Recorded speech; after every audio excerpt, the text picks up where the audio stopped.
वर चढताना तर सेफ्टी वगैरे नव्हते. माझा एवढं मला सेफ्टी यूज केलं पाहिजे, अशी घटना घडली नसती सेफ्टी जर असली असती तर. MIDC परिसरात काम करताना खाली पडल्याने एका 31 वर्षीय तरुणाचा दुर्दैवी मृत्यू झाल्याची घटना सोलापुरात उघडकीस आली आहे. घटनेमुळे त्याच्या कुटुंबावर दुःखाचा डोंगर कोसळला आहे. नातेवाईकांनी कारखान्याच्या सुरक्षिततेच्या मुद्द्यावर प्रश्न उपस्थित केले आहेत. सोलापुरातील MIDC येथील लेक एक्झिम या कारखान्यात 6 जून 2026 रोजी सायंकाळी 4 वाजण्याच्या सुमारास ही घटना घडली.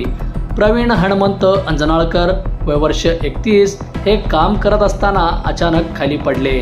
गंभीर जखमी अवस्थेत त्यांना सोलापुरातील एका खाजगी रुग्णालयात दाखल करण्यात आले, मात्र उपचारादरम्यान त्यांचा मृत्यू झाला. प्रवीण हे समयनगर बसवेश्वर चौक MIDC सोलापूर येथे राहत होते. घटनेनंतर नातेवाईकांची रुग्णालयात मोठी गर्दी झाली होती. जर सेफ्टी व्यवस्था दिली असती तर आज प्रवीणचे प्राण वाचले असते. त्यांना कुठलीही सुरक्षितता पुरवली गेली नाही असे नातेवाईकांचे म्हणणे आहे. अशा दुर्दैवी घटनांमुळे औद्योगिक क्षेत्रात कामगाराच्या सुरक्षतेच्या मुद्द्याकडे पुन्हा लक्ष वेधले.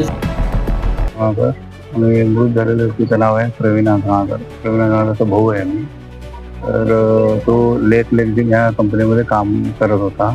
काल दुपारी जेवण करून कामावरून 4 वाजता तरी ड्युटीवर गेला.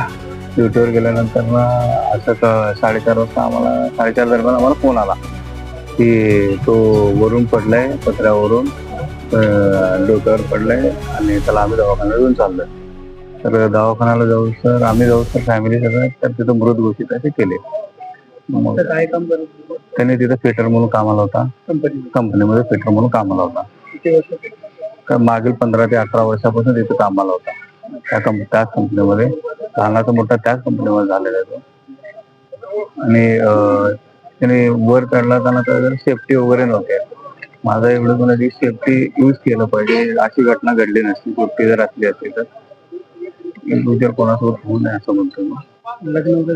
लग्न झालंय, त्याला 2 लेकरं आहेत. 3 वर्षाची पोरगी, पोरगा 4 वर्षाचा आहे आणि बायको आहे. आणि घरी मोठी फॅमिली आहे, वडील आई वडील, भाऊ आणि भावाची 2 लेकरं आहेत. अशी राहते. सेफ्टी नसल्यामुळे झालेलं आहे. सेफ्टी असायला पाहिजे, सेक्युरिटी इक्विपमेंटचं यूज केलं पाहिजे. हे नसल्यामुळे हे कारण घडलेलं आहे.